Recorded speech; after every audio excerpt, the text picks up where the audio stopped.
Please stand by. We just lost John Rowe.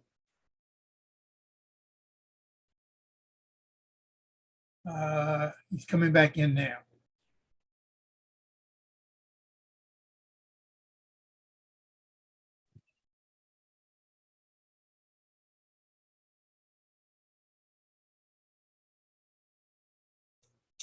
Hello. Hello. It's all good. It's all good. Right, why do I keep going off? I don't know. Are you still there? I'm still here. Okay, but can you see me? I'm looking for you now. I can hear you. Right. We don't have we don't have a Okay, I'll visual sort of it out. I've got to keep walking fast. And your camera is off, John. Can you switch his camera on?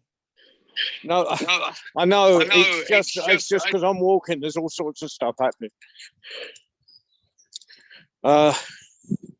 Right, stay where you are.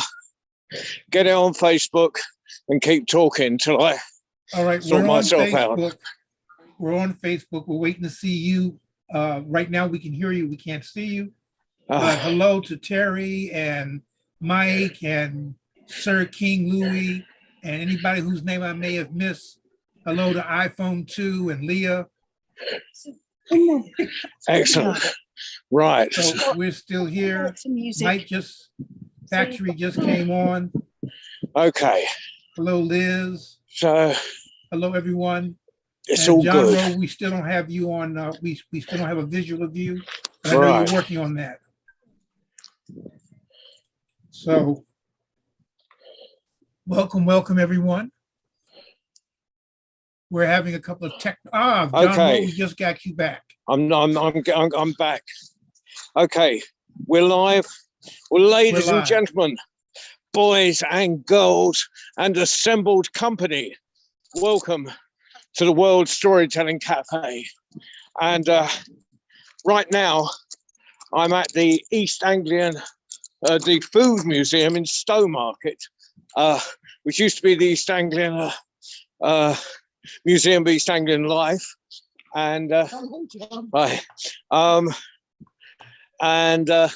we're about to start the storytelling, the East Anglian Storytelling Festival. So I'm going to walk to the front. We should have loads of music happening in a minute. Nice to see you, John. Okay. Hey. So where can I sit so I can film everything? You can sit here or you can sit over there. I need to sort of sit in the middle, don't I? Yes. Well, how about here? Why don't I sit there? Yeah. So I'm really coming. Right. Okay, so we're nearly there, are we? We're nearly there, Miriam, we're nearly there. We want you on the stage in the middle, and then we're going to start. Okay. John? Yeah, we need the rest of the audience to come and take a seat. All right. You need to have to move back. Have you got anyone doing a final sort of run around? No, Do you want anyone to do a quick final I run? think we might need a final run around. Well, we kind of need to start again. We're very much live here on the World Storytelling Cafe, which is vitally important, isn't it, ladies and gentlemen? There we are. Let me do the audience. Next is April 1st, the World Storytelling Cafe and The East Anglian Storytelling Festival. and at the very beginning, we need the very leader to say a few words to start us off, I think. Well, hello. Right. Yeah. Hello to the World Storytelling Cafe. We have the entire world in this barn this evening. And we've made it. And it's thanks to a lot of people. It's thanks to the wonderful Food Museum, the wonderful Marie and Josh who helped us put the show on the road. Thanks to all the wonderful storytellers who've come. We have got some special people, as well as the World Storytelling Cafe. We have not one but two birthday boys. Whoa. It's Rob Lenny. All right, he's on his way. He's on his way, we'll say that. And where's Eamon? Eamon Keenan. He's on his way.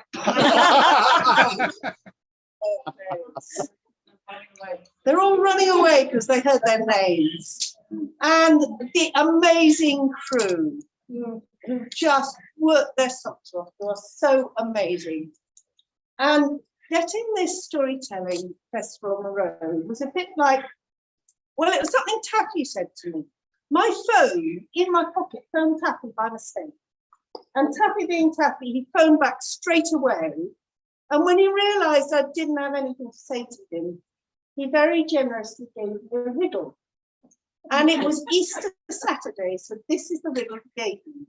He said, it goes up snow white, and when it comes down, it turns to gold. And so I gave him the answer, which seemed appropriate because it was nearly Easter, which might be, well, I'll tell you the real answer. It's a festival. We've been juggling this festival, trying to keep it in the air, spinning all the plates. And today, and now it's come down gold. We've got so many lovely golden treats and surprises for you. And many of them are happening in the next hour, so I'll hand back to Sarah to let you know what they are. Right. So here we are in the beautiful barn. Would you like to introduce yourself? Or are we going to go with music first? I think we were having the music going on. I'm happy whenever you want. Right. So please, if we would like to go with Ellie Tree is going to do some music for us to make us really feel as if we're in this magical barn with the magical stories flowing through. And then Taffy will take us into storyland. Sang the juggler.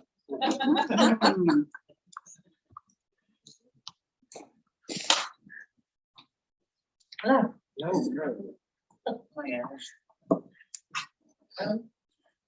I don't know, is this some? Yes. So I'm just going to do 2 or 3 songs to start with, and we'll let loose on the real thing. So it's a song that's always appropriate because it's called Today, and it always is.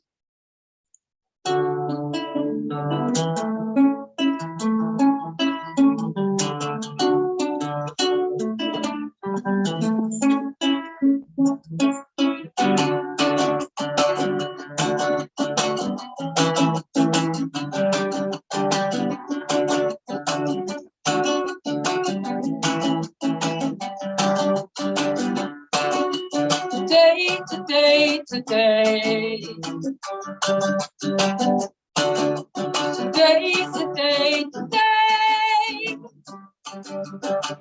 The sun does go to midday sun.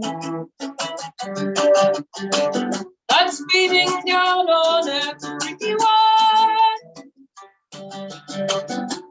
People smile as they go on. I'm on high today. I'm in the sky today. Nothing will bring me down. Nothing will encumber me. Whatever used to make me proud has lost its power over me. Today, la la la la la la. Today.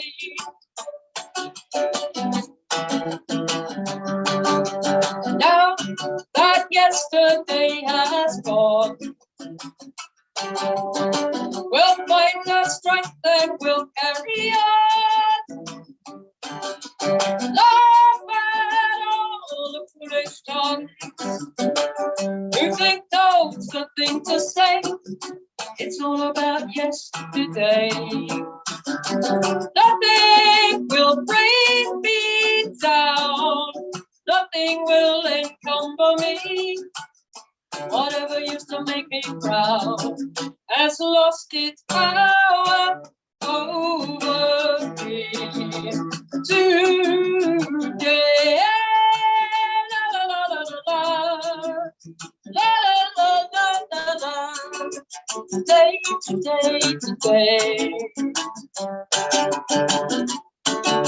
Today, today, today.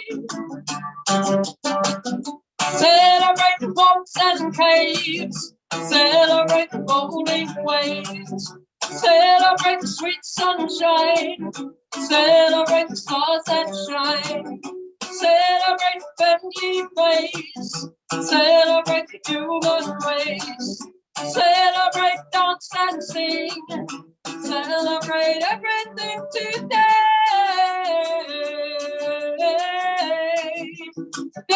Today, today, celebrate, celebrate, celebrate, celebrate, celebrate, celebrate, celebrate, celebrate today, today, today, today, today, today, today, today, today, today, today, today, today, today, today, today. Oh, oh, oh, oh.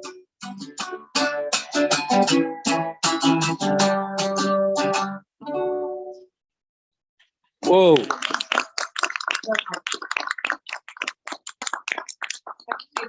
Very good. It's always today. This is, you know, it's been raining a lot, hasn't it? I left this out in the garden. I should have done that. It's gone very small. I don't know what happened. It is actually it's a baritone ukulele. It's a guitar. Anyway, I write songs. I don't tell stories. It'd be fairly obvious why. There's a song called Mad My Mind. And it's, I suppose, it's about not being able to concentrate for very long.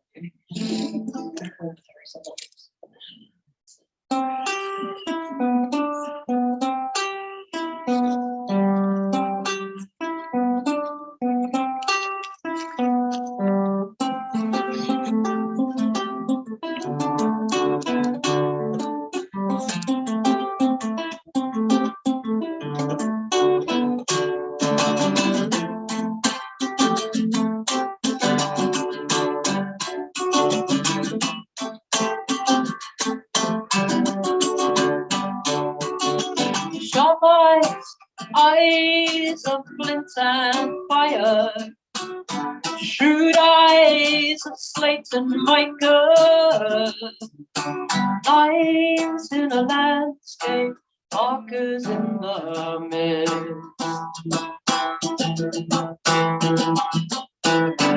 Mark time, mark up and water. Take time to make the minutes matter. Fixing up the morsel of a magpie mind.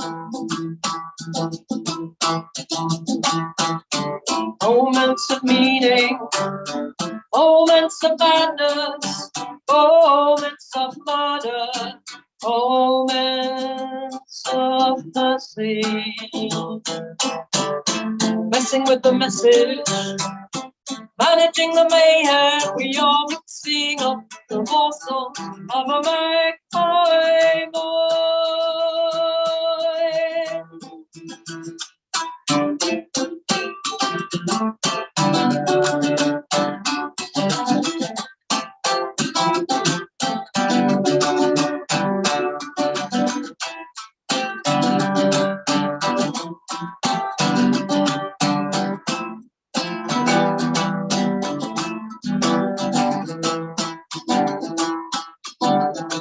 oh, this night is magpie, gathering trinkets, snatching at snippets, always wanting more, roving and restless, always in motion, sing up the morsel of a magpie mind. Magpie mind, magpie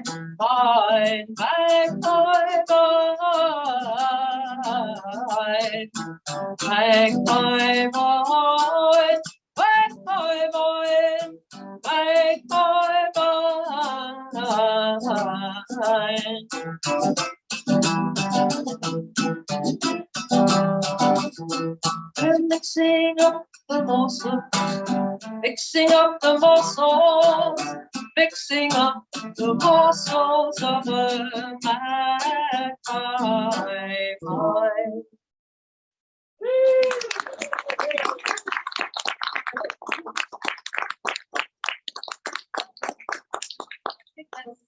Thank you. You've got lots to get Yes. through this evening. Yes. Yes, so we are going to move on. Yes.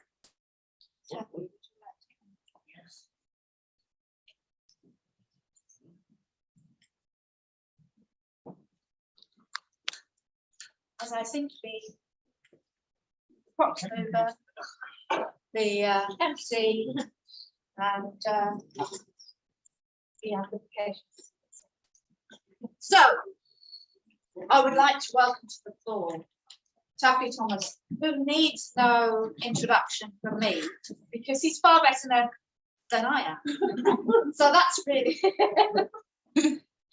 and he is gracing our beautiful festival on its first night and welcoming the stories into this lovely building. But I should say, for those of you that were not here this afternoon, the next generation of storytellers were here, weren't they? They were. And the parents. He was mocked by things of being due respect. Taffy, with you in a moment. Good I man. didn't realise it was quite soon. You've not hit supper time yet, you know, boys. I didn't know. This is very Yeah, exciting. it's the court musician in my story. And Excellent. 3 of you are going to help me as well, I hope. So you are very lucky. Here we go. Wonderful. Sorry I about must.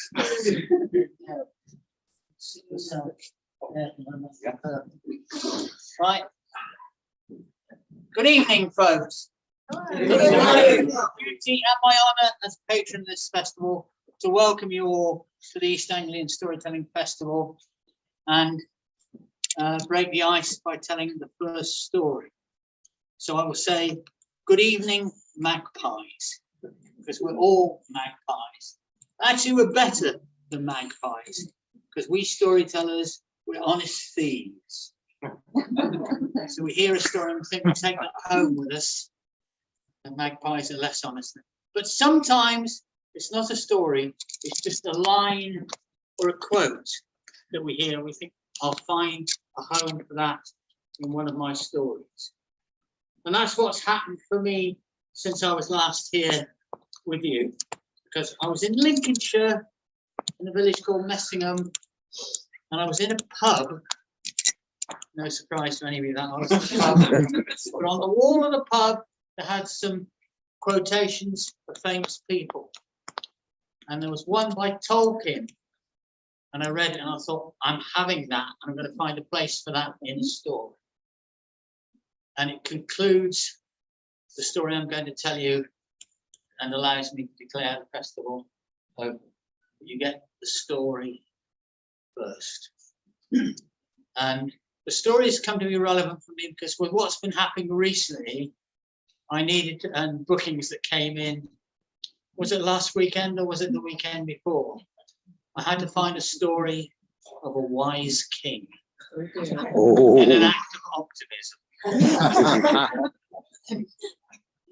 And this story surfaced in my memory. So that's the one you're going to get. Because you see, at the palace of the king, at the end of the castle, there was a turret. Now that turret was the home of the exchequer, where all the king's wealth lived, and the man whose duty it was to count that wealth and help with the organisation. But the flag over that turret was at half-mast, because the exchequer had died. And he hadn't been wise enough, even though he knew he was in the autumn of his days, to bring on a successor. Something, as you heard this afternoon, as storytellers, we're all trying to do, bring on the next generation. So there was nobody knew how much money the king had or how to manage it. So the king had a problem, but he was a wise king. He had to find a new exchequer, and the new exchequer had to be honest. So the king came up with a cunning plan. Yes. This was in the days when that was the case. The king came up with a cunning plan. He said, tomorrow I want you to place my throne at the end of the long room, and I want you to place a bag of gold coins at the entrance to the long room. And I want my people who want the job of exchequer to come and be interviewed for the job. And I need my court musician to be on the left-hand side of my throne. So big welcome to the court musician here. Let's share the stage, have you sharing the stage. So here we go. So the following day, the servants placed the throne at the end of the long, narrow room and a big bag of gold coins by the entrance. And folk that wanted the job of exchequer, and it was a well-paid job, lined up outside. The first to come in was a man with a brown beard. Step this way, sir. You get a round of applause for being brave. And he bowed. And he said, I want to be interviewed for the job of exchequer. And the king said, you're going to have a very unusual interview, because I'm not going to question you about your prowess with money or your ability to count. I need you to dance.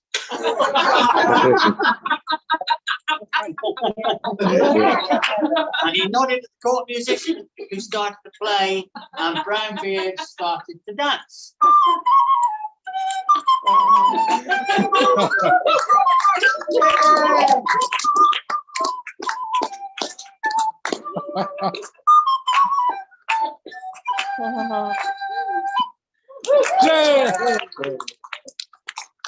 Very good, but I'm afraid you've not got the job. Come all this way. You're going to have to use your imagination here, because the next contender for the job, where's Jerry, was a man with a red beard. Those were the days. And he came in, big clap for Redbeard. And the king said, I'm afraid it's a very unusual interview, this. I'm not going to ask you any questions about how good you are at numeracy. Nothing like that. All I need you to do is to dance for me.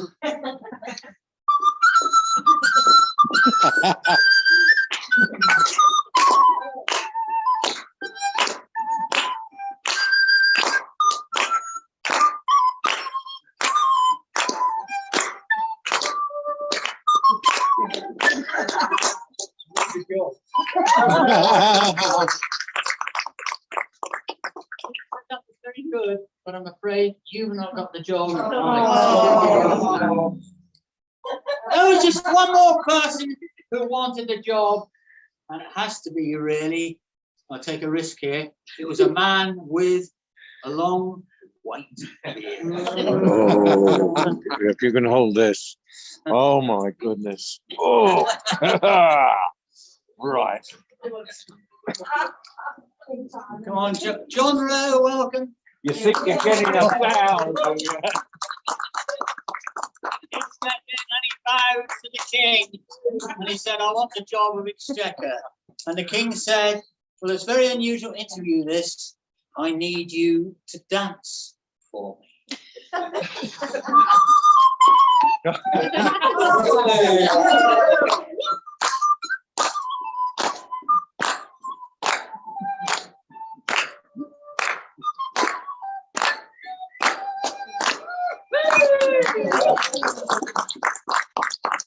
king nodded and said, Whitebeard, you have the job. Hey!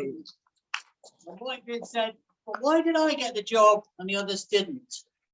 And the king said, well, I placed a bag of gold at the entrance to this hall. And when Brownbeard and Redbeard danced, there was a jingling sound from there. Not able to pass that bag of gold. Whereas when Whitebeard danced, there was nothing but the soft sound of his teeth on the floor. So he is indeed, you have to use your imagination here, an honest man. I deny it. So Redbeard and Brownbeard headed down the road and sat in a pub with a pint of beer each. And one of them said to the other, and here's the line that was the inspiration for me putting this story together. If folk valued good company, good food, and good tunes and storytelling more than hoarded gold, the world would be a merrier place. Whoa. And apart from that, if we valued good company, good food, and good storytelling more than hoarded gold, one of us might have got the job. My honour to be here at a festival, patron of a festival where the organisers do value good company, good food, and good tunes and tales more than the hoarded gold, as do all the people who come. So for at least this weekend, Stowmarket will be a merrier place.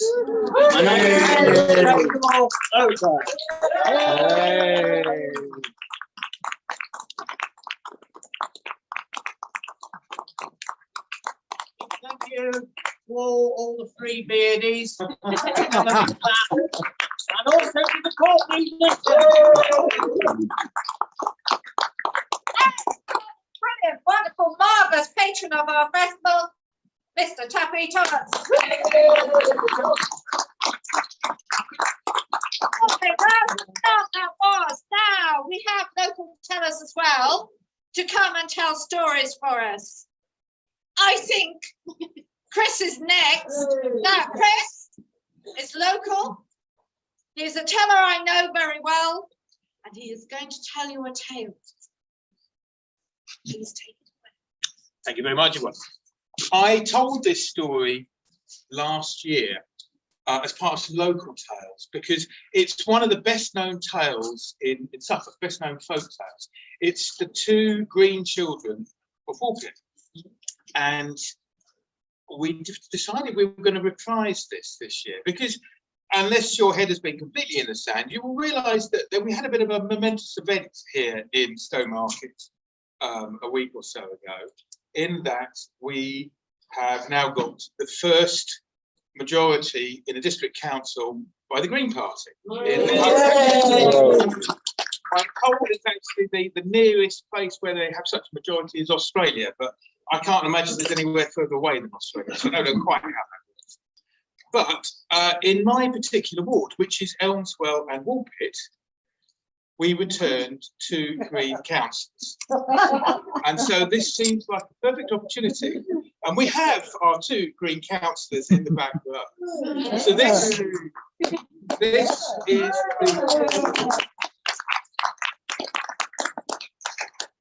is the two green children of Woolpit for our two green councillors. It was the time of the anarchy, the first civil war in this country. It was a time of cousin versus cousin, a time of Stephen versus Matilda, meritocracy versus aristocracy.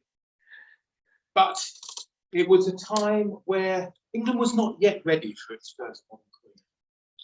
Now, there were no great battles here in East Anglia, but lords in one place were linked to lords in another place. And so there was always one neighbour who feared that his neighbour might be linked to the other side. And so it was a time of great suspicion. Now, walking down the road one late summer's day, there were two folk. There was John the Plough, freedman of Woolpit, and alongside him was William, just William, for he was a villein. He was property. He was sold with his land. He had been sold the year before to the abbot of Bury St Edmunds. But he was a friend of John, and John treated him well. And the two were walking together, and John said to William, he said, "You'll see now that the abbot, he's not so fierce. The summer is coming to the end, the harvest is almost in. You'll see there is ale for us all." And William turned back and he said, "Well, you say he's not so fierce, but I saw him in church the other day, and what he was saying about that man that was standing outside the abbey, that strange man, he was the devil's right hand, he called him, and I bet that man will never see the light of day again." And then William propped his head to us and said, "John, do you hear that? It sounds like a child mewling." And true enough, as he listened, he could hear the sound, and it sounded just like a child crying. John looked about. It's coming from the clay pits. So he took William over to those clay pits. The clay pits where many, many years ago the Romans took clay from these lands and took them to the kilns only just over the border in Elmsford to make fine pots. By now the sound had stopped, but the two men, they started to make their way through the reeds, and they could see just near one of the cliff sides, they could see some movement. So they got closer. They could see there were two children there. A young girl, perhaps about 9 or 10. Her eyes were wide with fear and suspicion, but she held in her arms what must have been her younger brother, and his eyes were full of terror, and she had her hand over his mouth. It was obviously he that had been crying out, and she that had stopped him. But there were some things that were strange about these children. The way they were dressed, it was strange. It was not the way that such a child would be dressed. And they were a slight shade of green. The skin slightly mottled with green. John asked them, where are you from? And the girl, she answered, but she answered in some language that seemed guttural and strange and was not English at all. John turned to William. "We should take these to the abbot. If we do, he'll lock him up as well." And William did not look happy. John said, how about we take them to the mistress of your last master, Richard the Count? He wasn't his wife. His wife was a white witch, I think. She would know better how to deal with children like this. And so it was decided that is what they would do. So William took the girl by the hand, and John picked up the boy, and they started to make their way out of Woolpit, up towards the north, towards Walsham. For there Richard the Count had his lands, and his wife was known as one that worshipped the old ways to start. Sure enough, as soon as they made their way across the boundary into Walsham, they met one of Richard's men beating the bounds, for it was a suspicious time, as I said. And immediately they showed him what they had brought and said they were bringing him to Richard's wife. And Richard's wife was sent for, and she came as fast as she could. She took one look at these two children, and she moved closer. She held them, their face in her hands. She moved it so to and fro. "There's nothing of the devil in these children," she said. "But there's nothing of the changeling either. Let's take them back to the hall, and we will see what we should see." So the party made their way back to the hall. Richard, John and Willie were fed, and they were sent on their way. And the lady fed the children, or tried to, because it seemed as though they would not eat anything that was put in front of them. No matter, she thought. They're tired. It's no matter. Next day they shall eat. But the next day it was the same. And the next day also. And the only words we could get out of these strange guttural sounds. Now, by that third day, the girl, she started to eat handfuls of beans from the table. But she would touch nothing else. But the boy still would touch nothing at all. Still, they were as green could be. The girl, she seemed to be beginning to thrive as the more she began to eat, but the boy was sickening and weakening before their very eyes. And the lady de Count turned to her husband and said, "There is nothing for this, but I must take them to the splitting willow. And Richard turned to her and said, that's dangerous. You know that is dangerous. Not all survive the experience of going through that willow, but there is nothing more we can do, she said. The boy, he is starving, he is weakening, he is sick. He will live no more than a few more days. So the next day, the lady in the town, she took the two children to little green swaths behind the hall. And there grew the strangest willow tree. It was one that had been hit by a bolt of lightning many, many years ago, which had split it almost down to the roots. But the two halves had grown like separate trunks. And where they had grown their twigs and boughs, they had meshed at the top, leaving a gap between them.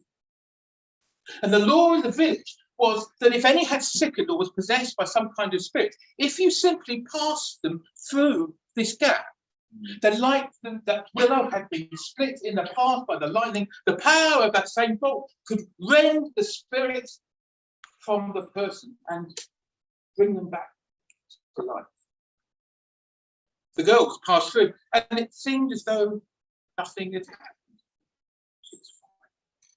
Next, they passed the boy through, and he seemed to quiet, but no more. But alas, that night, the boy, already weak from hunger and disease, he passed away. And the girl, she wept bitter tears that next morning and mourned for him in that strange language that she knew. But as the days went on and she seemed to get over her grief, she seemed to recognise now that this was the life that she was going to live. And she had more and more and more. And the wife of Richard de Cowan took her under her wing, the daughter she had never had, and she called her Agnes. And with time, Agnes began to learn words of English. And Agnes began to eat more and more of the fruits of the de Cowan's table. And Agnes began to lose that shade of green with which she had come. But Agnes, she had a character. She was a naughty, a mischievous girl. But that endeared her more to Lady de Cowan. And she grew up as the daughter of Lady de Cowan. And the lady, she found a match for her, a well-off man up in King's Lynn.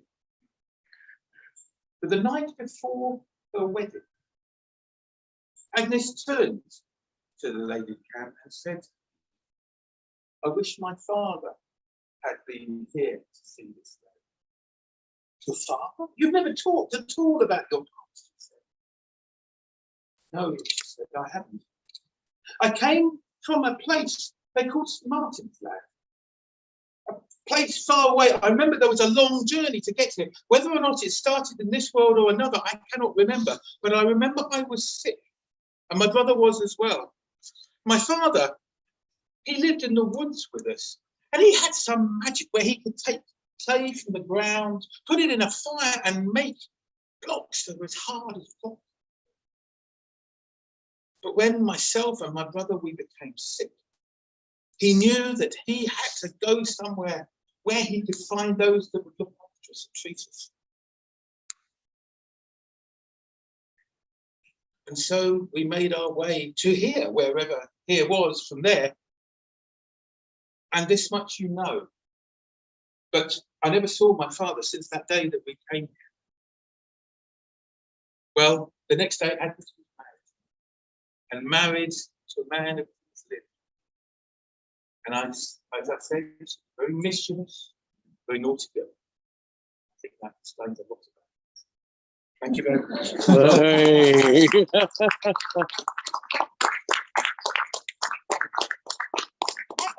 That was such a lovely story, and it's so much part of the landscape round here. And it feels like you moulded them out of the clay. Thank you. Now we have another local teller who I worked with at Christmas, who is part of the museum. I believe you're a patron of this A trustee. A trustee, I knew there was Trusted for something. patrons and trustees. And our trustee will tell a story. Thank you very much. Lovely, thank you. It seems very appropriate, really, in a food museum to talk about a farmer. And so I'm going to talk about Farmer Jack. And he's a typical farmer, broad of shoulder, powerful of arms, big, strong hands. Those hands, when you shake them, and your hand feels so pathetic and small inside it. He was a good farmer, and he wanted to farm in the right way, to produce food for us and to care for his environment. And he was looking to take on a new tenancy of Goodson's farm. And he'd snuck round and had a look at the farm, and he thought, there's some potential here. And when he talked to his mates down in the pub about it, he got the nickname of Potential Jack, because he could always see there's some potential there. And he said to them, I'm thinking of taking on Goodson's farm. And they went, ooh. Ever since old Ebenezer Goodson died in that terrible harvest accident, nobody's been able to make any money out of that farm at all. Every tenant has failed. Jack thought about it because he valued the comments of his friends. Maybe he'd had a bit too much to drink. And he thought, no, I'm still going to go there. And so the next day, he met Lord Richardson's agent. You know, agents, flat cap, brown corduroy trousers, hunter green wellies, that barber coat that's still slick, you know, it's had so new, so waxed, it was very shiny. Well, he followed on round the farm, and they started at the heart of the farm at a big farm pond. The pond, black water, trees, bushes all the way around it, didn't look good at all. And the agent said, I think we'll fill this in, you know, get some stuff, pour it in there, muck it up, you know, turn it back to something. It's no good as a pond. And at that point, Jack thought he heard on the wind a long drawn out no. And a cold chill blew across him. He looked around, but nobody was there. Jack instead said, well, I don't do things. I want a pond. I like ponds. They're good for wildlife. I reckon if you cut back those bushes on the south side, if you take out the silt from the middle, if you stop the muck heap running into it, that pond will be really good.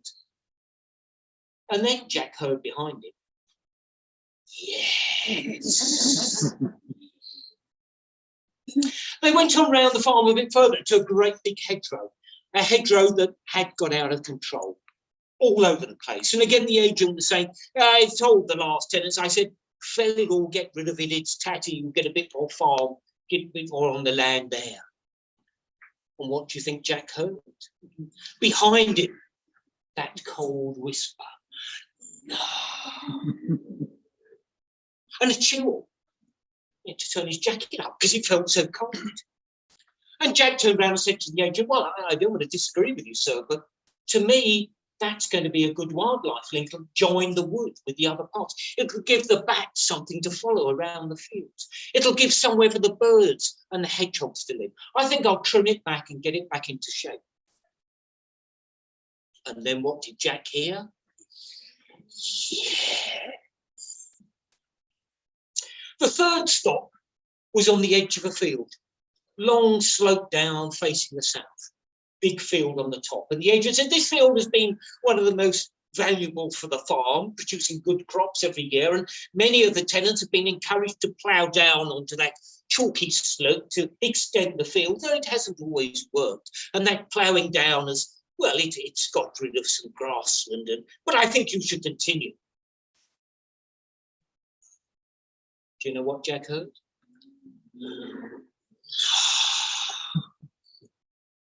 And maybe even the agent heard that on the time, because he turned around a bit surprised. And Jack said, well, no, if that slope's facing south and a bit drought anyway, I'm not going to get good crops off that. That's going to be good for the insects. Let's get the grassland back. Let's get the wildflowers on it. Let's get the butterflies and the bees on it.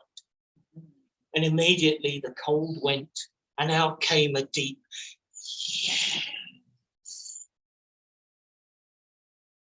They were heading back to the farmhouse to look at the paperwork and sort out the last bits and pieces, and they were by the muck heaps by the farm. Now, Jack was surprised to see piles of muck for him and many good farmers. But what you want to put back on the land, to give the nutrients back to land, to give it body, to give it life, to keep those soils going. And he couldn't think why it was still there in a great heap. The agent looked at me and said, "Oh, this is a terrible mess. It needs tidying up. We can probably go and dump it. Maybe you could put it in the pond." No! Came out behind him. Well, at that, the agent, "Well, you know, it's big. Damn chilly here, isn't it? Let's go into the farmhouse, shall we?" Jack paused a moment before following him in and said, "That muck's needed on the farm. That's needed on their own land. And I'm glad you agree, Donkey, because we all know what's good farming here." The yes that was there was joyous and happy. So Jack could see the potential. And he talked to the agent and he signed those forms.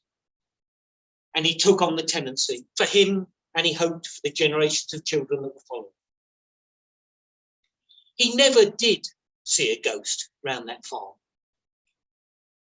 But you know, if he ever had a dilemma about what to do, he'd stand by the field and he'd say one or the other option.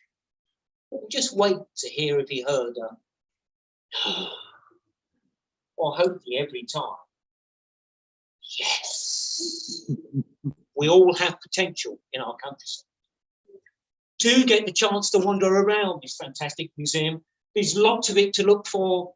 You go and see the animals. The donkeys aren't the only ones. You see our big Suffolk punches, the lambs, the goats. Wander down beside the river. Have a good look around, because while you're here, it's worth enjoying that as well as all these magnificent stories. Thank you very much. We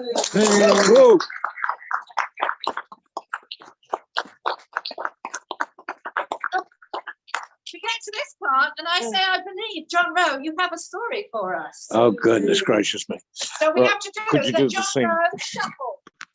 I hope I'm hold it there. Just like that. Okay. Discuss passing the camera. Right, we're Oh, just. no, there's a different situation. You need to have a look and check Oh. that it's okay. Have I got to press Hold on, something? hold on. There's some. Yeah, you press something. Yeah. During the time that we're passing the camera. Cancel that. Sorry.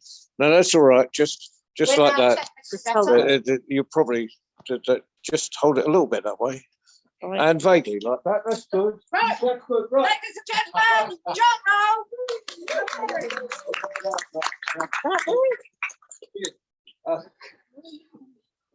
It's great to be here and miraculous, because coming from Cirencester this morning at about midday, and it was fine till I got near Stonemark, and they kind of made it an independent place, haven't they, by digging up the roads all round.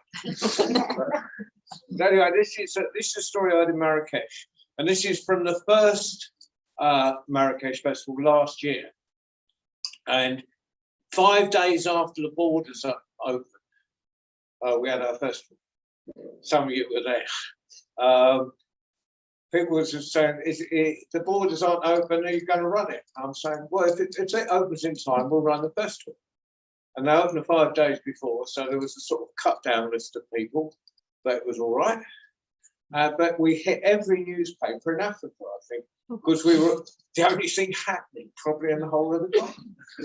So Ishmael is sitting on the coast in a bus station in Essaouira, on the coast of Morocco, about to get his bus to the middle of the desert. Village, I can't remember the name of the village, but it was, they call it Gateway to the Desert. And he read about our festival and he thought, I'm not going to my village, I'm going to Marrakesh.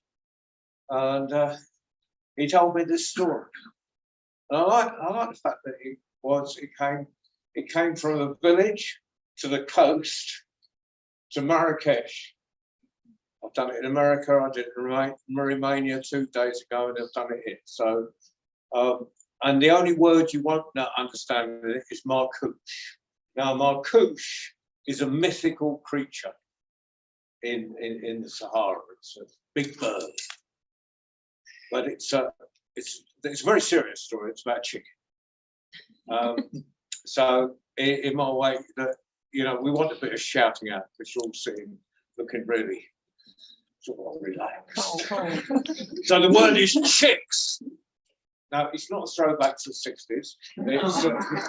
It's little yellow creatures, and so anyway, there was a chicken, obviously.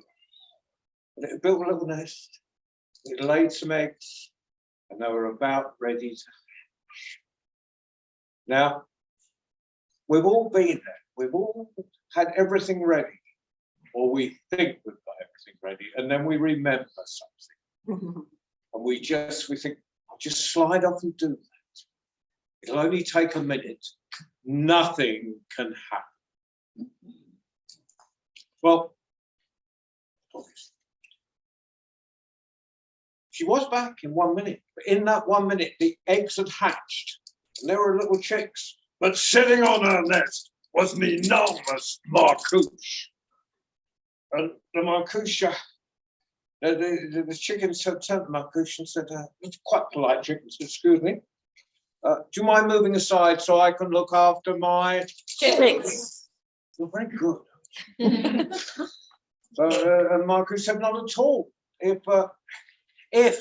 you go to the cow and get me some butter. So she went to the cow and said, excuse me, cow, can I have some butter? I'll give it to marcouche. The marcouche will move aside and I can look after my Chicks. The cow said, not at all. If you get me some alfalfa, go to the alfalfa field. So she went to the alfalfa field and said, excuse me, alfalfa, could I have some alfalfa to give the cow give me some butter, I'll give the butter to marcouche, the marcouche will move aside and I can look after my Chicks. And the alfalfa said, yeah, but it's really dry. Imagine a country where it's really could you get the canal to water us? So she went to the canal and said, canal, can you water the alfalfa field? I give the alfalfa to the cow gives me some butter, I give the butter to the marcouche move aside, and I can look after my Chicks. The canal said, yeah, it's really, really dirty. Could you get the workers to clean us? So she went to the workers, said, workers, can you clean the canal? The canal, water the alfalfa, give the alfalfa to the cow. The cow give me some butter, I'll give the butter to marcouche, the marcouche will move aside, and I can look after my Chicks. And the workers said, yeah, it's really boring here. Can you get the dancers to dance for us? And I really love that. Workers' rights. We need the dancers. Well, if you can't have a staff canteen, you might as well have dancers. So the dancers, can you dance for the workers? Workers clean the canal, or walk the alfalfa, give the alfalfa to the cow give me some butter, give the butter to the marcouche will move aside, and I can look after my Chicks. The dancer said, yeah, it's really stony down by the canal. Can you get the shoemaker to make some shoes? So she went to the shoemaker, said, shoemaker, can you make some shoes for dancers dance for the workers?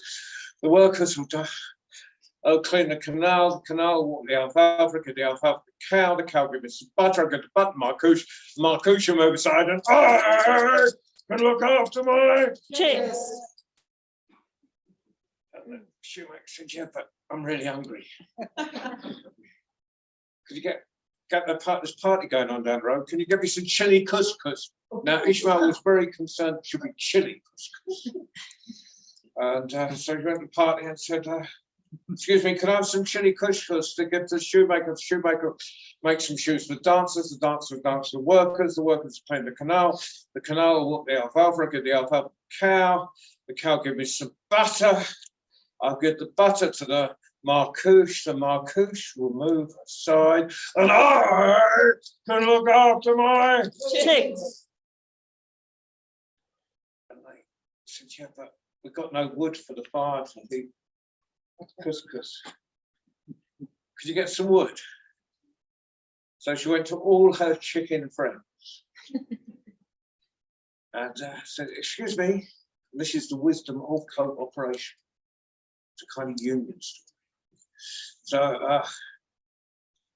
So she said, "Excuse me, could you get some wood to give to the party? The party will hit chili couscous, a good chili couscous to the shoemaker. The shoemaker will make some shoes. The dancers will dance to the workers. The workers will clean the canal. The canal will the alfalfa. I'll give the alfalfa to the cow. The cow give me some butter.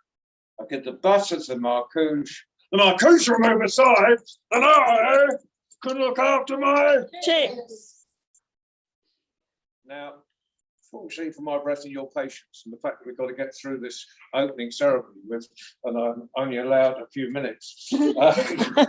All of those chickens took one little piece of wood in their beaks and took it to the party. And she got some chili, which she gave to the shoemaker, made some for the Dancers. For the dancers, dance for the workers, clean the canal, watered the. She gave the alfalfa to the cow, gave her some Butter. She gave the butter to the. She said, "You took your time." And the marcouche moved aside, and at last she could look after her Chicks. Whoa. Okay, no.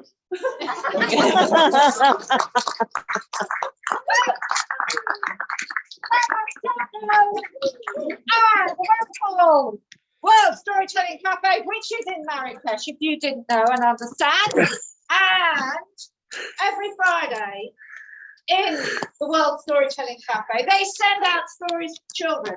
You can log in every Friday at 6 o'clock and see amazing tellers from around the world tell stories for children, but you don't have to be a child. But on Tuesdays And on Tuesday at 5, at 5 o'clock, we have young tellers, because Taffy likes to know that we're bringing up a few more young tellers ranging from the age of 12 to 24, and they're they from are spectacular. they're from India, from Gaza, from Italy, and they're very no from this country because we put it on Facebook and people are very shy about that sort of thing. Oh, all right. But they're welcome. These are brilliant young storytellers who are the future of storytelling around the world. This has been our opening event, but we are not finished. But we have music to finish from the lovely Ellie Tree. But I'm sure she has to do something behind me to put it back together, because I'm sorry, Carl, I didn't know she was coming back. He's giving them those eyes that say, "You're not much good at this, are you?" No, I'm not much good at this. I just stand here and make the world turn round, which is what storytellers do, isn't it? We tell the story as the things go on behind us. It's like the cow comes across. I can see the cow over there, the beautiful cow. And it sits down in the field, and we know that inside that cow there is so much going on that we're going to get to know. But the cow doesn't look like that, so I'm pretending I am the cow, while behind me, madness happens, and the wonderful Ellie Tree can get some music to finish our magical evening. And when the wind goes down, we can feel this barn move, can't we? It is quite incredible, isn't it? Because everything gently seems to ease. If you look around at the trees that are holding up this place, it is quite incredible. We are beautifully ready. And Ellie Tree.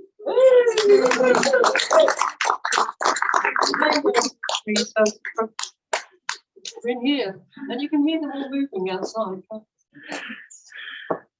I do think somebody should have arranged for the sun to shine, though, don't you? I mean, failure in organisation there. Anyway, it's nice to see John again. I haven't seen John for come on. Couple of days, girl. A couple of days. Anyway,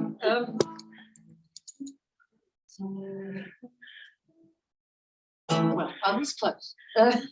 So I'm just going to do a couple more songs, and then there's going to be more stories, lots of stories from wonderful tellers of all kinds. And then it's more music. 8:30, I think, unless things have changed since I last spoke. Oh, we spotted that. I didn't like it. And there's fire. That doesn't work. And things falling over. And there's a song called Dust.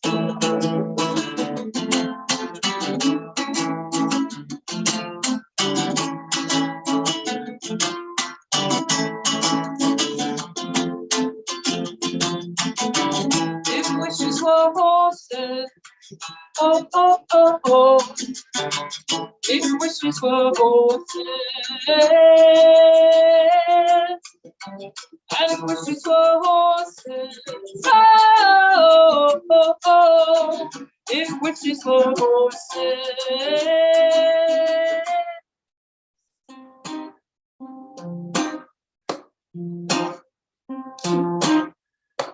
If wishes were horses, I would have heard of Rombie, the like of which has not been seen since the Mongol hordes darkened the steppes of Central Asia.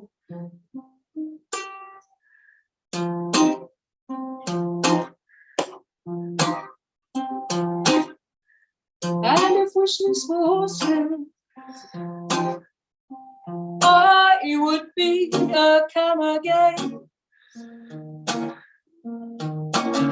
the like of which has not been seen since the Mongol hordes darkened the steppes of Central Asia.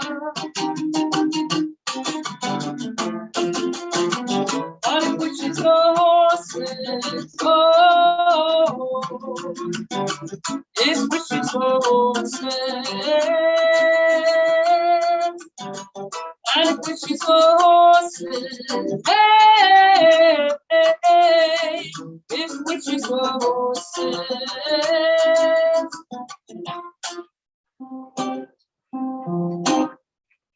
If wishes were horses,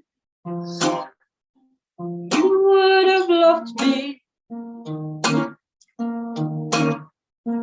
and you would tell me so every day, and I would believe you. There would be no reason to doubt it. Dust, dust gathers no matter what. Oh, what exactly is this stuff? All this like detritus. This is all that's left to us of us. And wishes for horses. Oh, if wishes for horses. And if wishes for horses. Oh, oh, oh, oh, oh. If wishes for horses.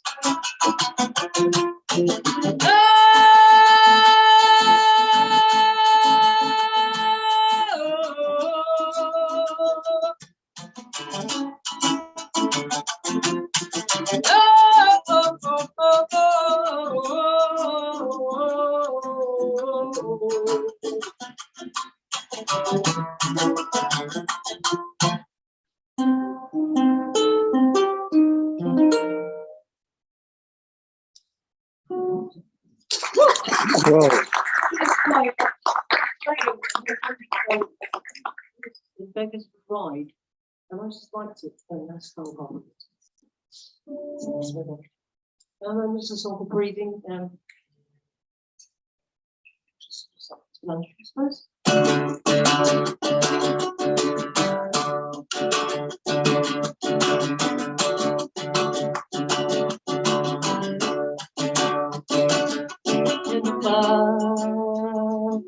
Breath begins, breathless for 3 days, pumping in oxygen, not for the body, filling the bronchioles, selecting them particles, knowing this is it all, the joy of breathing.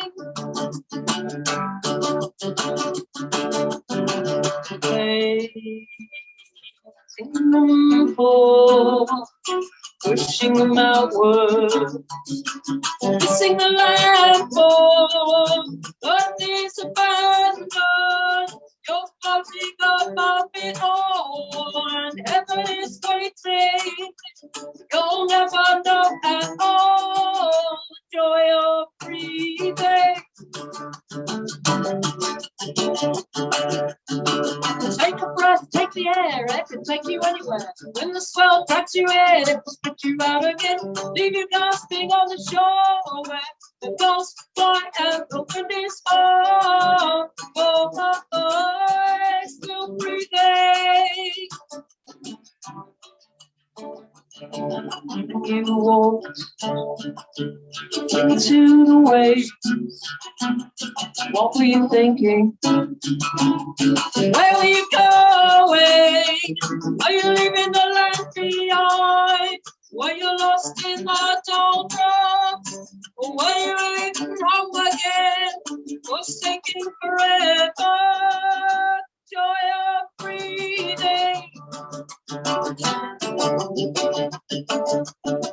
Take a breath, take the air, I can take you anywhere. When the swell drags you in, it will spit you out again. Leave you gasping on the shore where the gulls fly and the wind is on. Oh, oh, oh, still breathing, breathing, breathing. Up, up, up, up, up, up, up, up, up, up, up, up, up.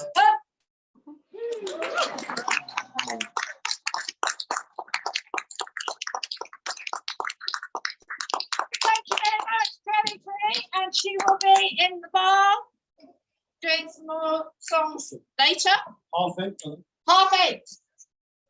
We would like to thank all those who have been here and welcomed us this evening. Thank you very much to Taffy Thomas. Whoa. Thank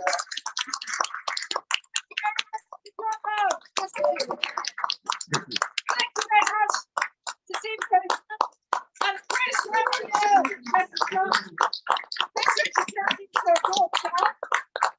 We are now going to pause this evening. So if we pause, that means you need to get up, at least turn around and go outside and come back in again, so that we can have a little space before our next event with Hugh Lupton. So there is a bar, there is some food in a little van, warm things, there is a fire, and you need to feel the air. Please go and have a little walk so we can swap around the stage and get ready for the next event, which is the World Storytelling Campaign. Goodbye! Whoa, whoa. And it's fantastic. And if anyone is sitting anywhere near East Anglia, there's loads of stuff going on this weekend in Stowmarket. This festival is carrying on for the whole weekend. Down the road is Weird and Wonderful Wood, and there's Poetry Festival down the road as well. So at the John Peel Centre. So Stowmarket is obviously the centre of the cultural world. What we got coming up Tuesday, we've got our young tellers at 5 o'clock. I'm the faintest idea what we've got on Friday, but next Sunday, that's not this Sunday, but Sunday week, we have our worldwide story round at 6 o'clock. But for now, good night. And thank you, Waleed, for flying the magic carpet. Thank you, Bubba C, for being my co-host. And I hope I vaguely held the camera steady. Right. And, okay. Right. See you all. Bye. Well, John.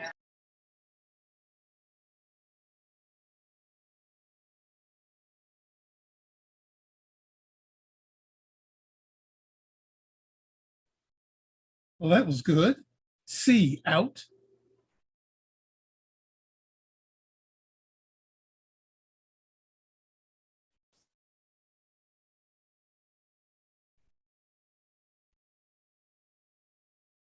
Bye-bye. Good night.